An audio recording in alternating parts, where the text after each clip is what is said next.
जय श्रीमन नारायण मित्रों, आज हम आपको बताएंगे कि श्री सत्यनारायण भगवान की कथा कलयुग में इतनी कल्याणकारी क्यों है। आइए जानते हैं कि कलयुग में वह कौन सा उपाय है जिससे हमें मोक्ष प्राप्त हो सकता है एवं हम सभी मनोकामनाओं की पूर्ति कर सकते हैं। आइए जानते हैं श्री सत्यनारायण भगवान की कथा में हमें क्या समझाया गया है एवं कैसे भक्त से भगवान सदैव प्रसन्न रहते हैं।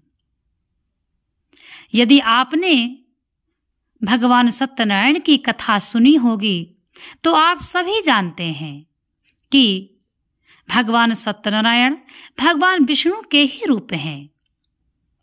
इसीलिए हमारे जिंदगी में हमारे जो भी हम कर्म कर रहे हैं, यह जरूरी नहीं है कि हम सभी कर्म उत्तम कर रहे हैं। जाने और अनजाने में हमसे कई पाप हो जाते हैं। इसीलिए कलयुग में एक छोटा सा उपाय हमें अवश्य करना चाहिए। इस स्कंद पुराण में भगवान नारायण ने, भगवान विष्णु ने नारद जी से भगवान सत्यनारायण के कथा के व्रत के बारे में बतलाया। जिस दिन आपको ये कथा सुननी हो उस दिन आपको व्रत अवश्य रखना चाहिए, और यदि सामर्थ्य है तो पूर्णिमा के दिन आप पूरा दिन व्रत रखें एवं सायंकाल भगवान सत्यनारायण की कथा सुने। और जो भी आपके भाई बंधु हों, आसपास में आपके मित्र हों, उनको भी बुला लें। बतलाया गया है कि भगवान सत्यनारायण की कथा का प्रसाद जितना वितरण किया जाए उतना ही अच्छा होता है। भगवान सत्यनारायण की कथा जब हम सुनते हैं तो हमें यह ज्ञात होता है कि व्यक्ति को हमेशा सत्य बोलना चाहिए, मनुष्य को सत्य पर चलना चाहिए। और हमको दूसरा यह ज्ञान प्राप्त होता है भगवान सत्यनारायण की कथा से कि चाहे जितना हमारे पास धन हो जाए, परंतु अहंकार नहीं होना चाहिए। यही इस कथा के माध्यम से समझाया गया है। सत्य बोलने वाला व्यक्ति भगवान की कृपा पाता है, चाहे वह पूजा भी न कर पाए। और असत्य बोलने वाला व्यक्ति, असत्य मार्ग पर चलने वाला व्यक्ति चाहे जितनी पूजा करे और कितने भी बड़े भगवान को चढ़ावे अर्पित करे, परंतु भगवान की कृपा उसे कभी प्राप्त नहीं होती। और बतलाया गया जिस व्यक्ति को अहंकार हो जाता है उसको रंक बनते देर नहीं लगती। आपने देखा होगा अचानक किसी की किस्मत बदल जाती है। वह पहले कितना गरीब था, रंक था, और अचानक वह व्यक्ति राजा बन जाता है। तो यह भगवान की कृपा नहीं है तो क्या है। अगर यही चमत्कार हम कर पाते तो इतने दिन हम गरीबी क्यों झेलते। यदि इस प्रकार से किसी पर कृपा हो जाती है, वह रंक से राजा बन जाता है, तो समझिए भगवान की कृपा है। और जिस व्यक्ति के पास अहंकार हो जाता है, घमंड हो जाता है, उस व्यक्ति को राजा से रंक बनते भी देर नहीं लगती। जो नारायण हमको राजा बना सकता है वह हमको रंक भी बना सकता है। इसीलिए हमेशा व्यक्ति को अपनी भावनाओं को शुद्ध रखना चाहिए। जिस व्यक्ति की भावनाएं शुद्ध हैं, जिस व्यक्ति का हृदय शुद्ध है, उस व्यक्ति के हृदय में भगवान का वास होता है। जो व्यक्ति निमित्त सत्य बोलता है, सद्मार्ग पर चलता है, उस व्यक्ति के हृदय में भगवान का वास होता है और ऐसा व्यक्ति पूजनीय होता है। सत्यनारायण भगवान सत्य ही ईश्वर है और ईश्वर ही सत्य है। इसीलिए हमेशा सत्य का मार्ग पकड़ें। कितनी दिन की हमारी जिंदगी है यह हमें खुद भी पता नहीं है।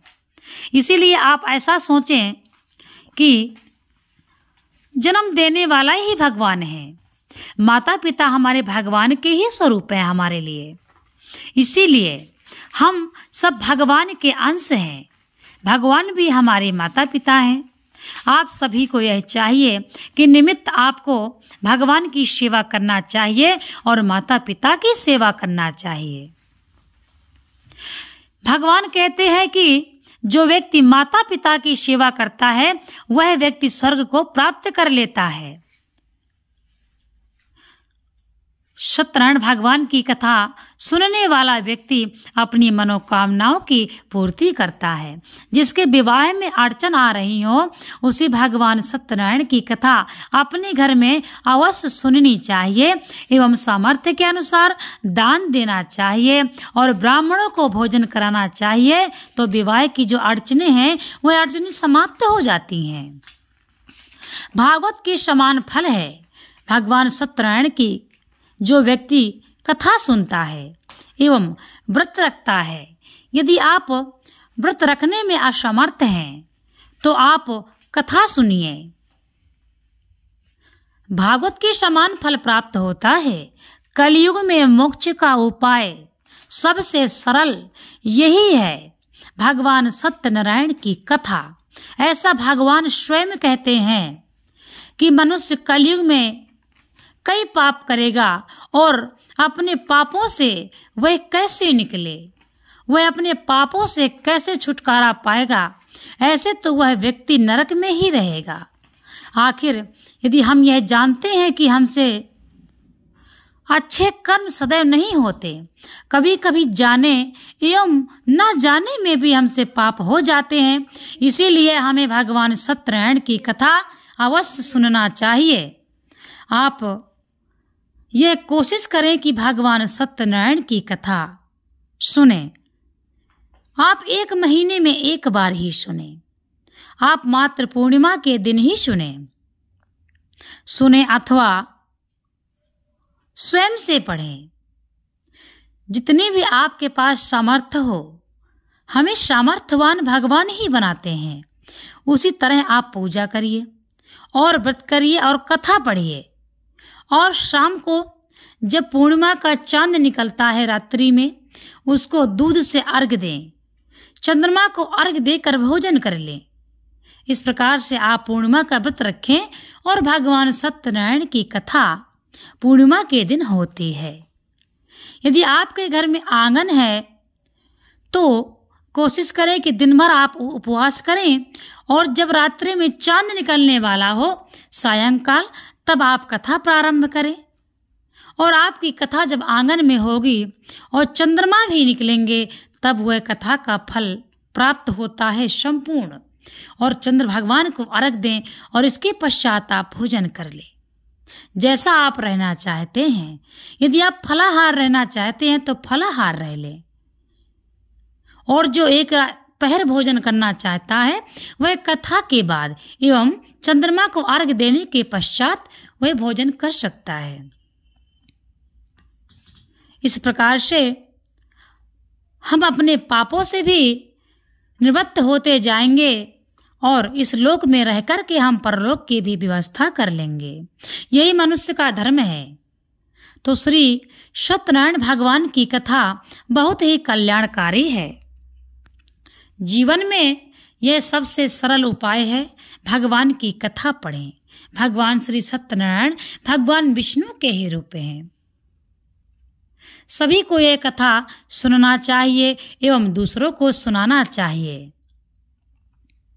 इसीलिए कहा गया है कि जब भी आप अपने घर में यह कथा करवाएं तो सभी को बुलाएं। सभी को जब बुलाएंगे तो जितने भी व्यक्ति इस कथा को श्रवण करेंगे उनके भी पाप कटेंगे और उनको भी भगवान की कृपा प्राप्त होगी। तो यह शुभ कार्य सभी को करना चाहिए। भागवत के समान फल देने वाली भगवान श्री सत्यनारायण भगवान की कथा हमें सभी को सुनना और सुनाना चाहिए। जिस घर में ये कथा होती है, भगवान विष्णु उस पर सदैव कृपा करते हैं एवं उस घर की सुख समृद्धि बढ़ती चली जाती है। जो व्यक्ति इस कथा को सुनता है वह व्यक्ति अपने आचरण सुधार लेता है, क्योंकि इस कथा के माध्यम से यही समझाया गया है।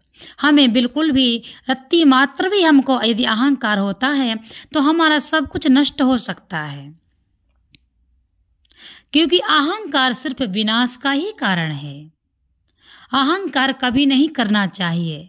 भगवान की कृपा से हमें कुछ भी प्राप्त हो, कितनों हमें धन प्राप्त हो जाए, ऐश्वर्य प्राप्त हो जाए, सुख समृद्धि प्राप्त हो जाए, परंतु हमें अहंकार कभी नहीं प्राप्त करना चाहिए।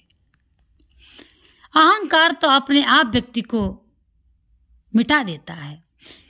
अहंकार जिस व्यक्ति के अंदर जाग जाता है वह व्यक्ति समझो अपने ही विनाश की तैयारी करता है। इसीलिए कोशिश करें कि अहंकार ना हो। भगवान राम, भगवान कृष्ण, भगवान नारायण, भगवान शिव, किसी को अहंकार नहीं था और जिसको भी अहंकार था उसका विनाश हुआ है। इसीलिए अहंकार नहीं करना चाहिए। ऐसा भगवान सत्यनारायण की कथा में हमें ज्ञात होता है। सुनिए और सुनाइए। एक बार प्रेम से बोलिए, भगवान सत्यनारायण की जय हो।